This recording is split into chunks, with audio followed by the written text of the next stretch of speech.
आप देख रहे हैं न्यूज नाउ 24/7। ताज़ा खबरों के लिए हमारे साथ बने रहें। उत्तर प्रदेश के उप मुख्यमंत्री ब्रजेश पाठक ने प्रधानमंत्री नरेंद्र मोदी के राज्य दौरे को लेकर प्रतिक्रिया दी है। ब्रजेश पाठक ने कहा कि प्रधानमंत्री नरेंद्र मोदी और भारतीय जनता पार्टी के राष्ट्रीय अध्यक्ष के उत्तर प्रदेश आगमन पर सभी कार्यकर्ता उनका दिल से स्वागत करते हैं। उन्होंने कहा कि ये दौरा केवल एक राजनीतिक कार्यक्रम नहीं, बल्कि विकास की गति को तेज करने का एक महत्वपूर्ण अवसर है। उन्होंने बताया कि प्रधानमंत्री लगातार राज्य में विभिन्न विकास योजनाओं को जमीन पर लागू करने के लिए काम कर रहे हैं। सड़क, स्वास्थ्य, शिक्षा और इंफ्रास्ट्रक्चर जैसे क्षेत्रों में तेजी से बदलाव देखने को मिल रहा है। पाठक ने कहा कि उत्तर प्रदेश की जनता प्रधानमंत्री के नेतृत्व में हो रहे कार्यों से संतुष्ट है और उन्हें इसका सीधा लाभ मिल रहा है। उन्होंने ये भी कहा कि केंद्र और राज्य सरकार मिलकर डबल इंजन की ताकत से विकास को नई ऊंचाइयों तक ले जा रही हैं। समाजवादी पार्टी के प्रवक्ता आशुतोष वर्मा ने गाजीपुर की घटना को लेकर सरकार पर सवाल उठाए हैं। आशुतोष वर्मा ने कहा कि ये घटना बेहद दर्दनाक और चिंताजनक है।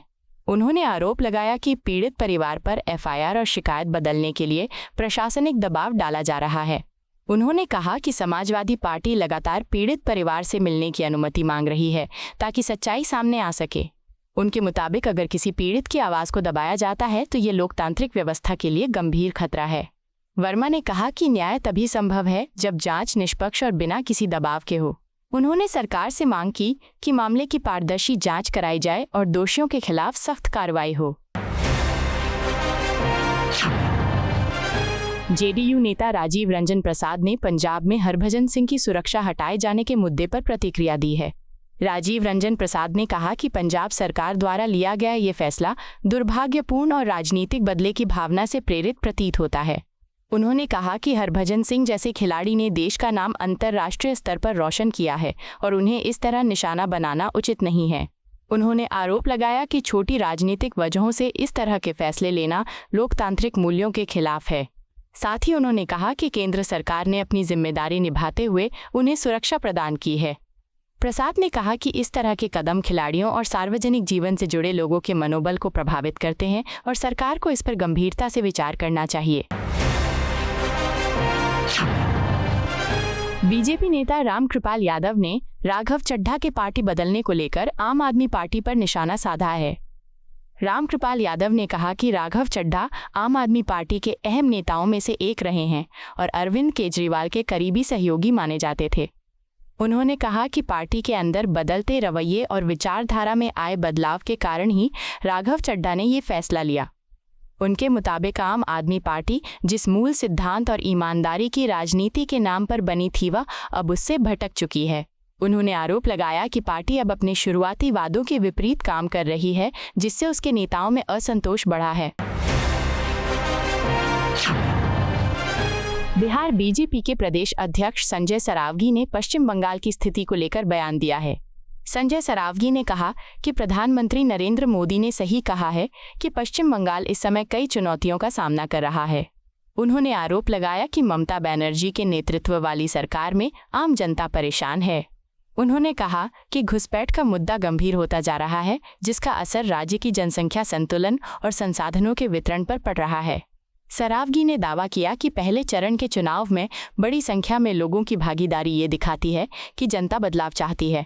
उन्होंने कहा कि लोगों में नाराजगी साफ दिखाई दे रही है और इसका असर आने वाले चुनाव परिणामों में देखने को मिल सकता है। सिक्किम में पीएम नरेंद्र मोदी ने बड़े विकास कार्यों की सौगात दी है। उन्होंने राज्य में करीब 30 डेवलपमेंट प्रोजेक्ट्स का शिलान्यास किया, जिनकी कुल लागत लगभग 4018 करोड़ रुपए बताई जा रही है। प्रधानमंत्री ने अपने संबोधन में कहा कि गंगटोक पहुंचते ही उन्हें एक अलग तरह की ऊर्जा और खुशी का अनुभव हुआ।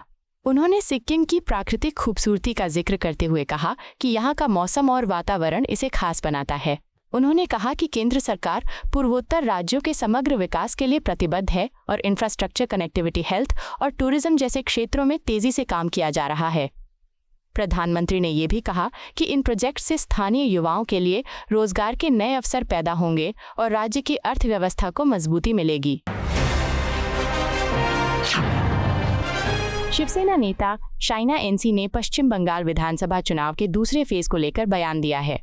शाइना एनसी ने कहा कि दूसरे चरण की वोटिंग को एक तरह का रेफरेंडम माना जा रहा है जिसमें जनता अपनी राय स्पष्ट रूप से दे रही है। उन्होंने आरोप लगाया कि ममता बनर्जी के नेतृत्व में राज्य में कानून व्यवस्था की स्थिति कमजोर हुई है और महिलाएं खुद को सुरक्षित महसूस नहीं कर रही हैं। उन्होंने ये भी कहा कि घुसपैठ जैसे मुद्दों के कारण राज्य में अस्थिरता का माहौल बना हुआ है जिससे आम जनता प्रभावित हो रही है। उनके मुताबिक इस बार वोटिंग पैटर्न से साफ संकेत मिल रहा है कि लोग बदलाव की ओर बढ़ रहे हैं और मौजूदा सरकार के खिलाफ नाराजगी दिखा रहे हैं।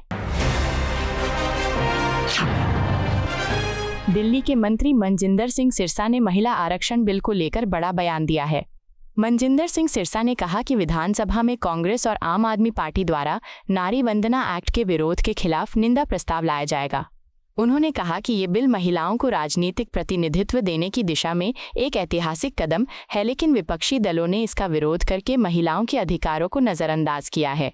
उन्होंने आरोप लगाया कि कुछ पार्टियां इस मुद्दे पर केवल राजनीति कर रही हैं, जबकि सरकार महिलाओं के सशक्तिकरण के लिए ठोस कदम उठा रही है। केंद्रीय मंत्री चिराग पासवान ने पश्चिम बंगाल चुनाव को लेकर बड़ा दावा किया है।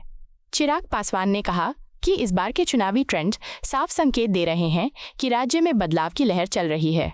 उन्होंने कहा कि लंबे समय से राज्य के लोग हिंसा, भ्रष्टाचार और तानाशाही जैसे मुद्दों से परेशान थे और अब उन्होंने इसके खिलाफ वोट किया है। उनके मुताबिक जनता प्रधानमंत्री नरेंद्र मोदी के विजन पर आधारित सरकार चाहती है और यही कारण है कि चुनाव में बदलाव के संकेत दिख रहे हैं। बीजेपी नेता कपिल मिश्रा ने आम आदमी पार्टी के संयोजक अरविंद केजरीवाल पर तीखा हमला बोला है। कपिल मिश्रा ने कहा कि अगर महात्मा गांधी आज जीवित होते तो वे अरविंद केजरीवाल के कार्यों को देखकर उनका विरोध करते। उन्होंने आरोप लगाया कि केजरीवाल की राजनीति और उनके फैसले गांधी जी के सिद्धांतों के विपरीत हैं। मिश्रा ने कहा कि सत्याग्रह और नैतिकता की बात करने वालों को अपने आचरण में भी वही मूल्यों को दिखाना चाहिए। उन्होंने ये भी कहा कि जनता अब इन मुद्दों को समझ रही है और आने वाले समय में इसका राजनीतिक असर देखने को मिल सकता है। आपको यह वीडियो पसंद आया हो तो इसे लाइक करें, हमारे चैनल को सब्सक्राइब करें।